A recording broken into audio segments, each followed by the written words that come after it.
C'est l'heure du journal. Bonsoir et merci de rester fidèle à la RTVC pour votre journal hebdomadaire. Cette semaine, compte rendu assez sommaire de la retraite des assistants du ministère qui s'est tenue à Koumé du 3 au 12 septembre 2021. Environ 150 participants présents et en ligne. Vous le verrez dans ce journal. À l'Est Cameroun, dans les localités de Batouri et Doumé, services conjoints qui ont respectivement rassemblé des centaines de personnes entre le 1er et le 12 septembre. On a aussi enregistré des conversions. En Côte d'Ivoire, on revient sur l'arrivée de la sœur Rosa Tanga qui rend visite à l'église du 13 au 21 septembre. Notre reporter nous donnera plus de détails sur l'accueil et les premiers moments de son séjour. Voilà, chers téléspectateurs, c'est tout pour les titres. Tout de suite, le journal.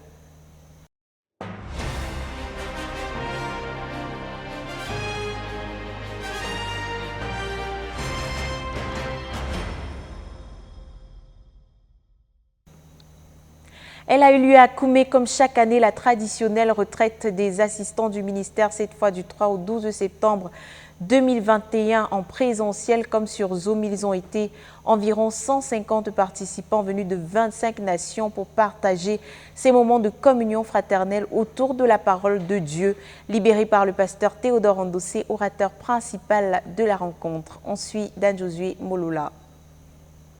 C'est donc au petit hall du quartier général préparé et embelli pour la circonstance que s'est tenue du 3 au 12 septembre dernier la retraite annuelle des assistants de ministère du frère Théodore Andossé. Ils étaient donc 156 à avoir fait le déplacement des 25 nations pour prendre part à la rencontre sur place à Koumé. Il faut le dire, la rencontre était aussi retransmise en ligne via l'application Zoom pour ceux qui n'ont pas pu faire le déplacement. Cette retraite a été un véritable moment de communion et de partage entre les saints, le tout soutenu par le riche ministère de la parole rendu par le frère Théodore Andossé qui, face aux enjeux et aux attentes de Dieu pour notre ministère en ce moment, a tenu à préciser le genre de leadership que nous devons développer pendant cette phase afin de garantir l'accomplissement du but et l'accomplissement des grandes promesses de Dieu faites à notre communauté. Il n'a pas manqué de rappeler qu'à la phase 2, le but a été accompli au travers d'un leadership par les actes de vaillance par certains de nos frères qui se sont distingués à cet effet. Ainsi, pour la phase 3, il faudra de la richesse du leadership pour garantir l'accomplissement du but. Il faudra des richesses spirituelles, de la richesse émotionnelle, les richesses en effectif, les richesses dans le caractère, les richesses financières et bien d'autres encore. Face au réveil imminent, la grande vague de bénédiction et la grande moisson que Dieu est sur le point de déverser dans notre communauté, c'est de notre responsabilité d'offrir à Dieu des vases purs qui vont contenir la grande moisson qu'il est sur le point d'envoyer. Ceci est un appel à susciter plusieurs dirigeants qui doivent émerger pour être ces vases d'honneur pour notre Dieu, pour contenir cette grande moisson. Durant cette rame, l'opportunité a été donnée à plusieurs des ministres de partager leur vie en parlant d'eux-mêmes afin de se faire connaître par les autres et ainsi produire la fusion, un corps ou encore une équipe pour l'accomplissement du but. Les soirées, quant à elles, étaient consacrées à la présentation des comptes rendus de l'œuvre dans les différentes nations par les différentes équipes présentes. C'était également un moment de réjouissance dans la louange et l'opportunité a été donnée à chaque nation de conduire l'assistance dans un chant de leur choix. Parlant toujours de la louange, les ministres assistants ont eu droit à un festival de louange rendu par quelques chantres de l'Académie de musique ZTF à l'occasion de la présentation du compte rendu de ce département par le frère Benjamin Mekong. Les partages et témoignages de ce que Dieu est en train de faire dans les nations ont également suscité beaucoup de joie et de réjouissance dans les cœurs des saints.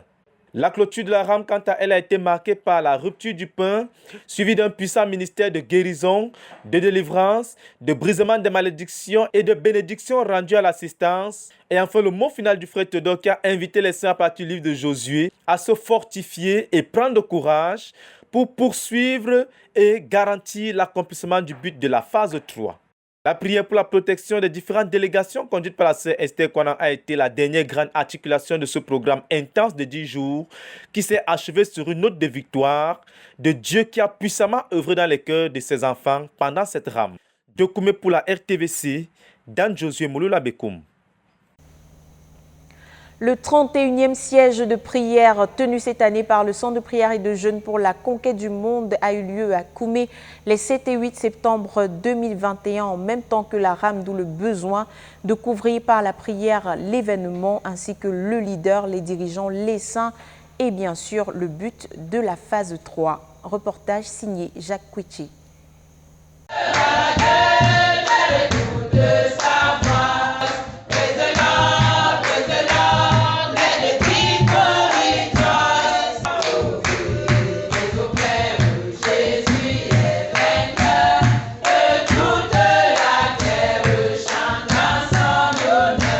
C'est pour continuer de modeler le frère Théodore et son but de la phase 3, et particulièrement la retraite spéciale du frère Théodore avec ses assistants de ministère, qu'a eu lieu le 31e siège de prière de l'année 2021 à Koumé.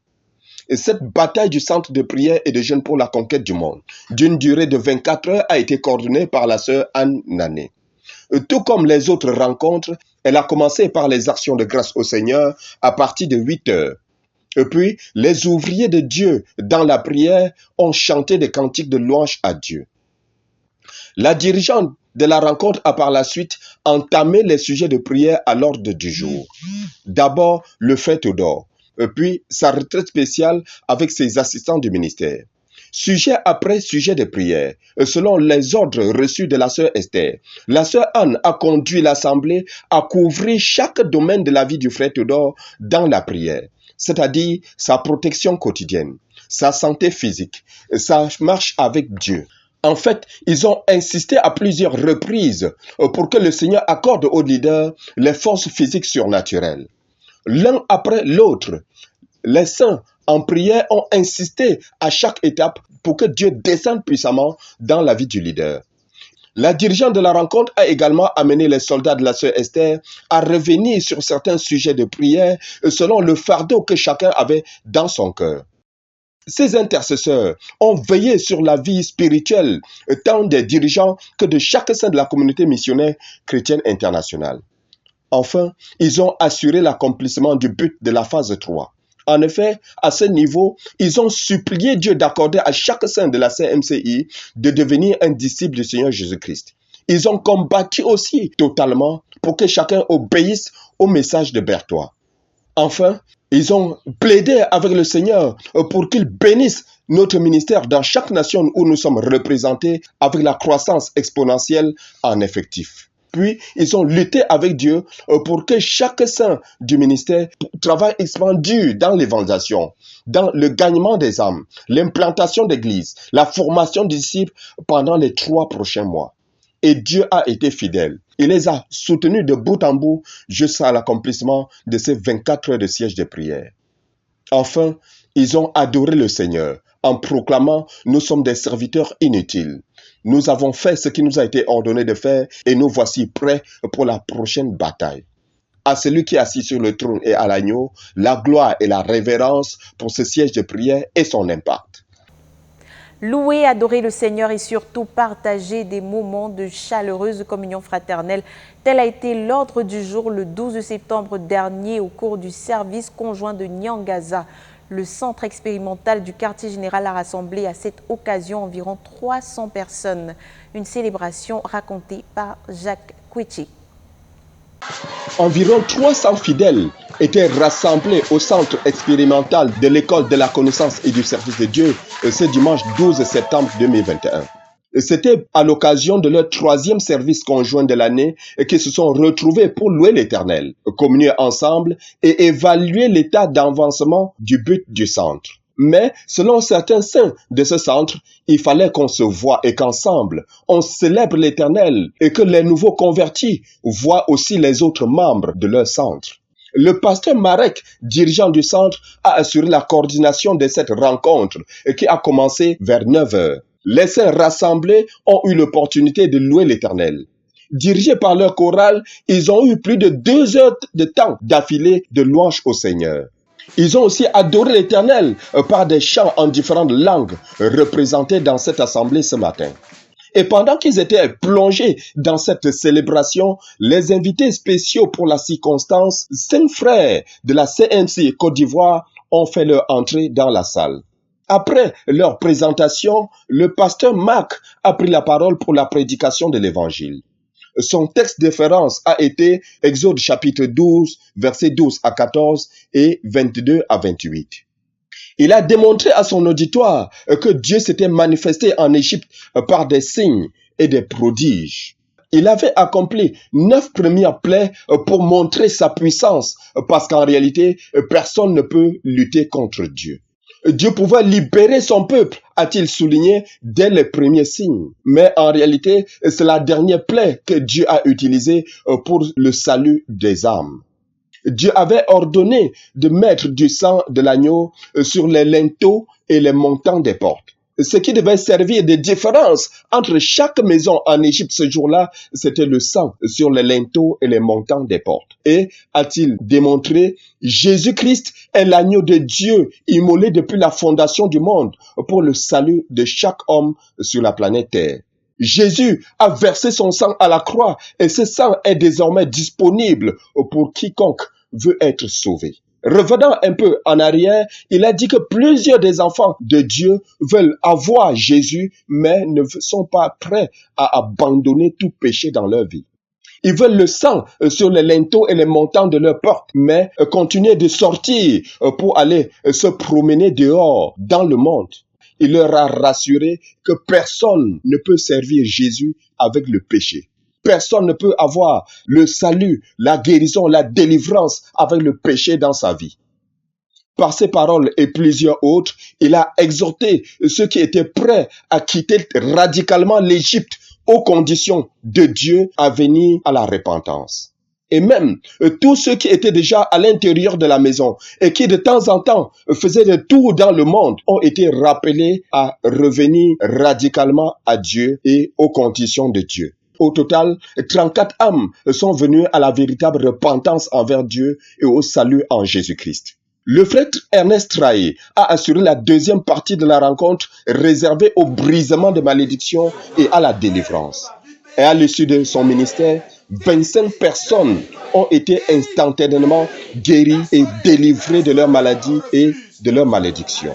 Enfin, toute l'assemblée à son tour a béni les messagers de Dieu et les a recommandés à celui qui les a envoyés ce matin pour les bénir. Les frères sont repartis joyeux, contents pour la présence de Dieu et les bénédictions et les richesses déversées dans leur vie ce dimanche matin. Dokoumé pour la RDVC, Jacques Koueché. À Batouri, Est Cameroun, l'obéissance à la prophétie de Santa Cruz voit une série d'évangélisation du 1er au 12 septembre 2021. Ça aura été une campagne couronnée d'un service conjoint qui a rassemblé 227 personnes pour 30 convertis. Hyacinthe Bekolo.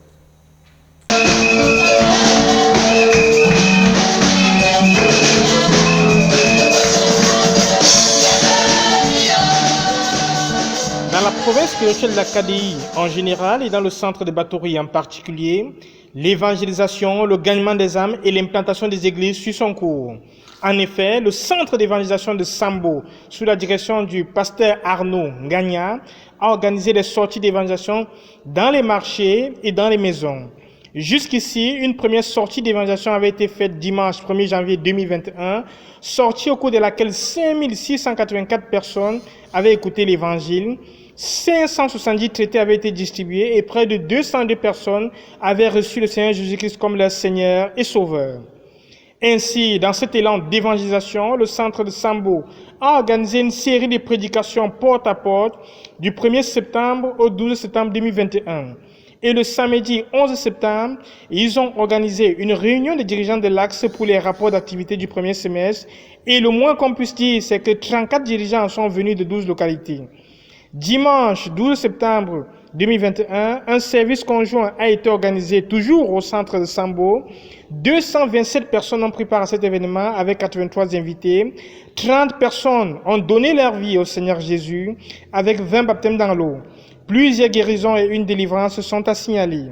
Louez l'Éternel car il est bon, car sa miséricorde durera toujours. Toujours à l'est Cameroun, dans la localité de Doumé, le pasteur Silacha David a présidé le service conjoint du 5 septembre où 16 assemblées étaient représentées pour un total de 144 personnes. Thème de l'exhortation du jour, travailler pour l'accomplissement du but du centre. La suite en images.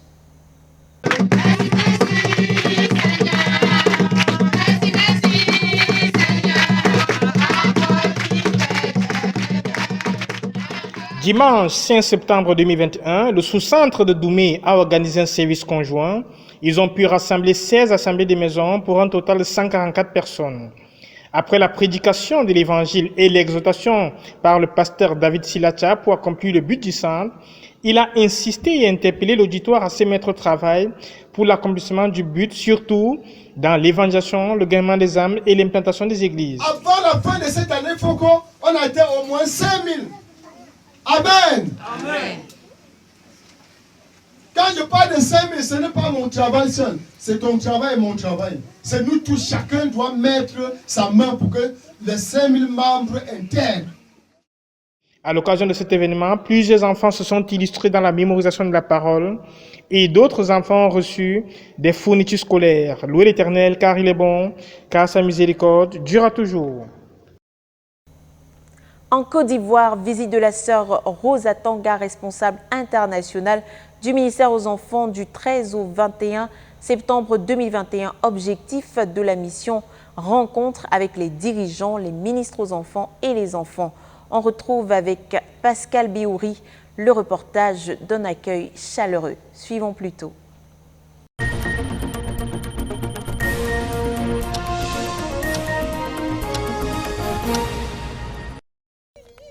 La sœur Rose Atanga, responsable mondiale du ministère aux enfants de la CMCI, est en visite en Côte d'Ivoire depuis ce 13 septembre 2021.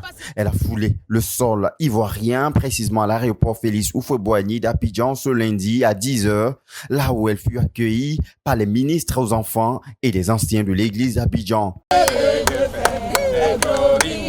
enfants de Dieu sont toujours glorieux.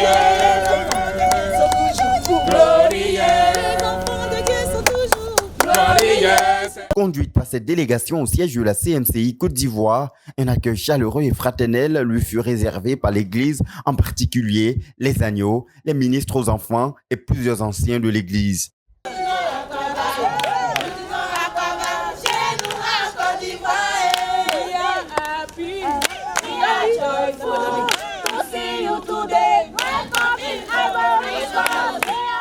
C'est avec beaucoup de joie que l'Église de Côte d'Ivoire accueille cette visite, en particulier le ministère aux enfants, avec à sa tête le pasteur Jean-Paul Apoutri. Gloire à Dieu. Amen. Alléluia. Amen. C'est une très grande joie pour moi et je sais pour l'ensemble des ministres aux enfants. Alléluia. De recevoir notre responsable mondial. Ça fait beaucoup plaisir de sentir que de loin, on te regarde, on t'assiste. Alléluia. Et quand ça devient de plus près, c'est encore plus réjouissant. Amen.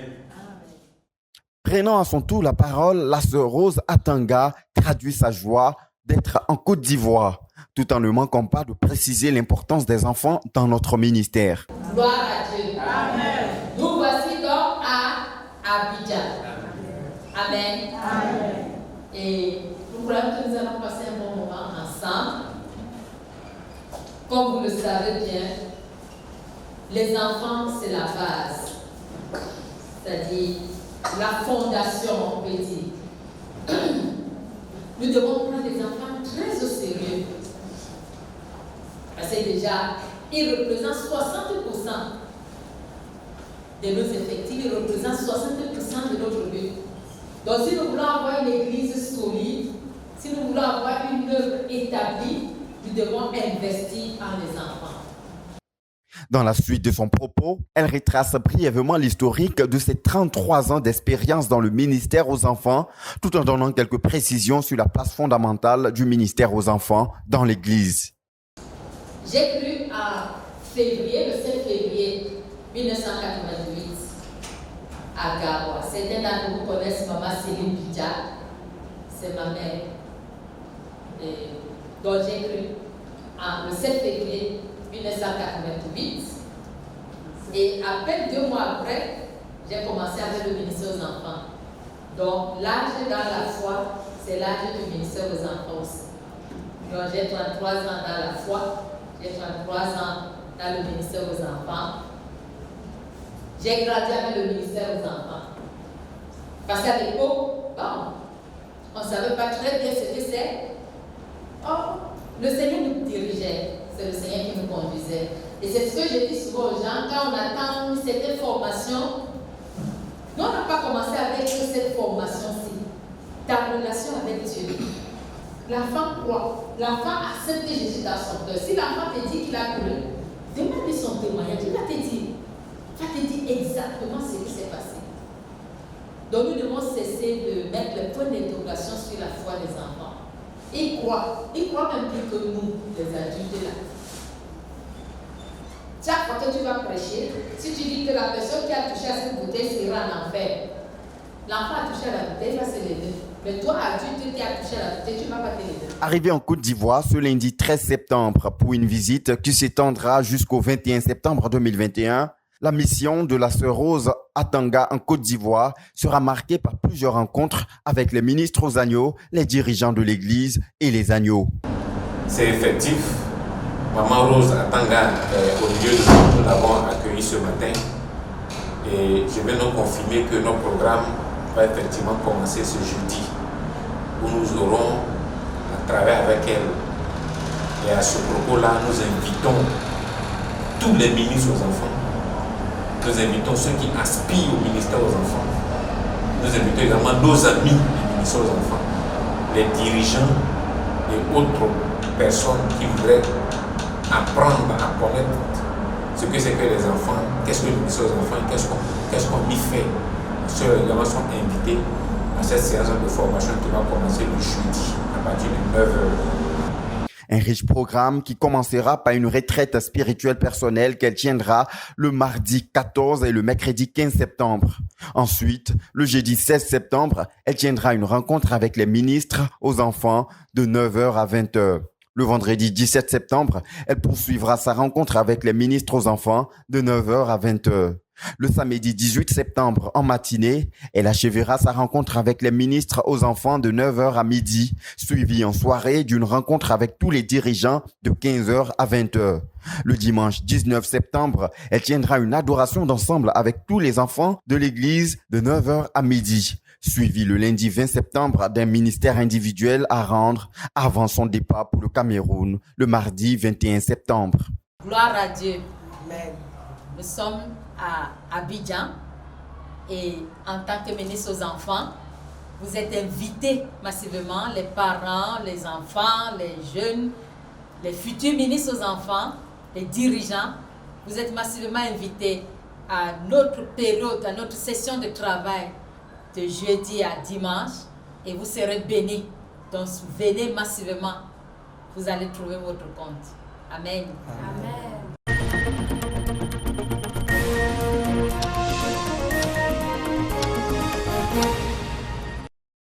Voilà, chers téléspectateurs, c'est la fin de ce journal. Merci de nous avoir suivis de bout en bout. Surtout, restez connectés à la Radio Television Voice of the Cross. C'est la chaîne de la Bible. Que Dieu vous bénisse.